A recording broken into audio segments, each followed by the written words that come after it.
درباره و مجاری گوتوبیشه که دیگل برس عزام حمدانی سرکرده عربی لکرکوک دیگه.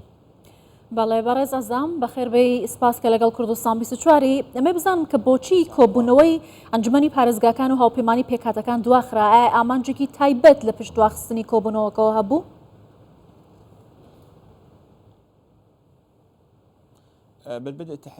لەسەرەتادا سڵاو لە ئێوە و لە بینەرانی کوردستان 24 هیچ گومانێک لەوەدانیە کە ئێمە لەسەرەوە ڕێککەوتوین کە بڕیارێکی سیاسی یەکگرتوویەکان گیریتێدا نییە، بڕیارێکی سیاسی عەربی، بڕیارێکی کوردی و تورکمانی و کریستیانیشی تێدایە.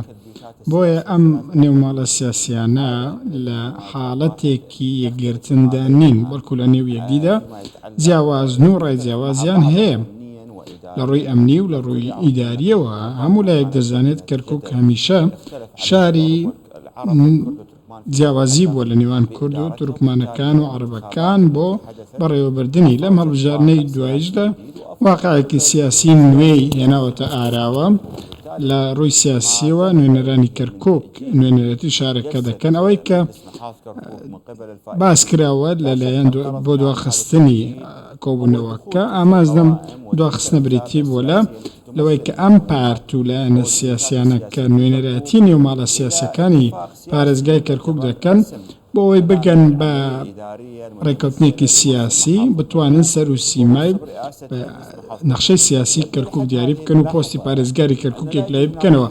تاکو ئێستا ئێمە تێبنی ئەومان کردووە ڕێکەوتنێکی دیاریکراوە نەکراوە، ڕێکەوتنێک لە ئارادان نییە کە هاوپەیمانیەتیەکمان پیشان بدات لە نێو پارێزگای کەرکووک بۆ دیاریکردنی گەورەترین پێکهاتەی براوە کە هەڵبژاردنی پارێزگاری کەرکووکی دەکەوێتە ئەستۆ لە کورد و عەرەب و تورکمان هەمویان بە هاوبەشی ئێستا لە دارشتنی پرۆژەیەکی نیشتیمانی بەشدارن و دەیانەوێت گفتوگۆ و دانوستان لەبارەی ئەم شتەوە بکەن و بگەن بە ڕێکەوتنێکی گشتگە. بەڵام تا ئێستا نەگەیشتونەتە ڕێکەوتن، بۆیە ڕەنگە لەوانەیە ئامانجی دواخستنەکە پێدانی بوار بێت بۆ بڕیارە سیاسی و ئەو نێوماڵە سیاسیانە بۆ ئەوەی گفتوگۆ لەگەڵ یەکتری بکەن تاکو کار بکەن و بگەن بە دەنگدان لە نێو ئەنجومنی پارێزگای کەرکووک سەبارەت بە پۆستی پارێزگای کەرکووک.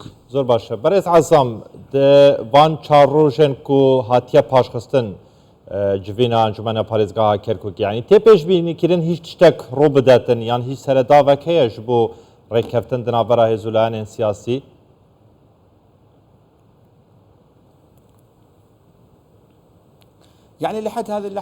تاکو ئەم ساتە هیچ شتێکی فەرمی لە ئارادان نییە بۆ ئەوەی بزانین ئایا پێکهاتەکان تا چەند گەیشتونەتە ڕێکەوتن لە نێوان یەکتریدا هاوپەیمانی عەرەبی توانیویەتی دەنگێکی باش بەدەست بێنێت بە هەمان شێوە نێوماڵی کوردی توانیویانە زۆرینەیەکی باش بەدەست بێنن لە هەمان کاتدا لایەنی یەکلاکەرەوە کە بریتیە لە پێکهاتەی تورکمانی ئەوانیش دەنگێکی باشان هێنەوە. ئەم سێلایەنە لە نێوان یەکتریدا ئێستا کار دەکەن گفتوگۆ دەکەن بۆ ئەوەی بگەن بە ڕێکەوتنێک و سروشتی پۆستەکانی پارێزگای کەرکووک دیاری بکەنەوە دیاری بکەن کێ لە هەموو لایەک شایستەترە بۆ ئەوەی پۆستی پارێزگاری کەرکووک وەربگرن. بەڵام هیچی فەرمی لە ئارادانی ئێمە پێمان وایە کە نێوماڵی عەرەبی لە نێوان یەکتریدا یەکگرتوون، بەڵام ڕەنگە ئەو کێشەیە کە ئێستا لە نێوماڵی کوردی هەیە بووەتە هۆکاری دانیشتنەکە و ئەوەی کە پارێزگاری کەرکووک هەڵنەبژێت درێت بە تایبەتی لە دیاریکردنی چۆنیەتی پرۆسەی سیاسی پارێزگای کەرکووک بە تایبەتی ئەوەی پێویستە بە پۆستی پارێزگار و سەرۆکی ئەنجومەنی پارێزگا. هەموو ئەمانە پێویستە لایەنەکان کار بکەن لەگەڵ یەکتری و هەموو لایەک دەزانن کە ئێستا پارتە سیاسیەکانی کوردەکان لەگەڵ یەکتری نەگەیشتونەتە ڕێکەوتنێکی دیاریکرا و ڕەنگە ئەم دابەشبوونە سیاسیە پاساوێک بە لایەنەکان دیکە بدات بۆ ئەوەی هەنگاوێک لەگەڵ یەکتری بەرەو پێشەوە بچن و لەگەڵ لایەنێک لەو لایەنانە ڕێک بکەون و بابەتەکەیەک لای بکەن.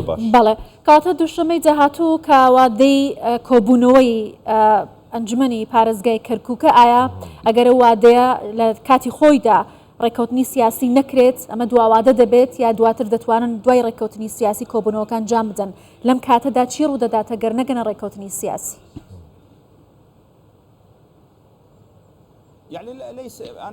من پێم وایە کە لە ماوەی داهاتوودا دانیشتنەکە دەبەسترێت و کۆ دەبنەوە لەلایەن ئەو لایەنانەی کە زۆرترین دەنگیان هێناوە، بەڵام مەرز نییە لەو دانیشتانە سەرۆکی ئەنجومەن و هەروەها پارێزگاری کەرکووک یەکلایی بکرێنەوە، چونکە ئێمە هەمیشە ڕاتوین لە عراق بە تایبەتی لەسەر ئاستی پەرلەمانی عراق بابەتی پێکێنانی حکوومەت و حکوومەتە خۆجەیەکان بابەتێکی ئاڵۆزە پێویستی بە ڕێکەوتنی سیاسیە وەکو پێشتریش ئاماژەم پێکرد.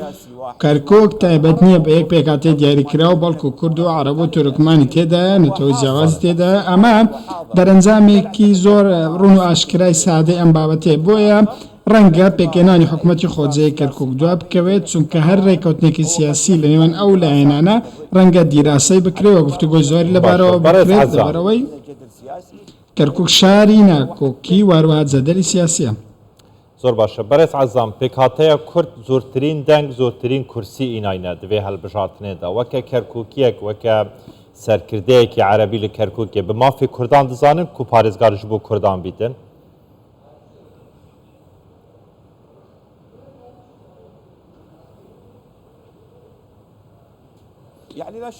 هیچ گومانێک لەوەدانی ئێمە باوەڕمان بە گواستنەوەی دەسەڵات هەیە ئەوەی کە ئێستا ڕوویداوە و ئەو لایەنانی زۆرترین دەنگیان بەدەستێنەوە شتێکی سروشتیە کە پۆستی شوەر بگرن. ئێمە دژی هیچ بابەتێک نین سەبارەت بەوەی کە پۆستی پارێزگار بۆ کورد یا خودی عەرەب یا خود تورکمان بێ، هەموو کەسێک شایستەی ئەو پۆستەیە. بەڵام ئێمە لەگەڵ ئەوە داین کە هاوکێشەی هەڵبژارنەکان جێبەجێ بکرێت لە نێو ئەنجومەنی پارێزگای کەرکووک. ئەگەر کورد توانیان زۆرترین دەنگ لە نێوان ئەنجومەنی پارێزگا 51 بەدەست بێنن، ئەو کاتە بێگومان پۆستی پارێزگار بۆ کوردەکان دەبێت. ئەگەر عەرەبەکان بە هەمان شێوە توانیان زۆرینە بەدەست بێنن 51 دەنگەکان بەدەست بێن، ئەو کاتە مافی ئەوانیشە بە هەمان شێوەش بۆ تورکمانەکان و لایەنەکانی کە بۆ من پێم وایە پێکاتە براوەکانی ئەنجومەنی پارێزگای کەرکووک بڕیاری ئەوە دەدەن کێ دەبێتە پارێزگار. بەڵێ بەڕێز عەزام حەمدانی سەرکردەی عەرەبی، زۆر سپاس لە کەرکووکەوە لەگەڵمان. سپاس.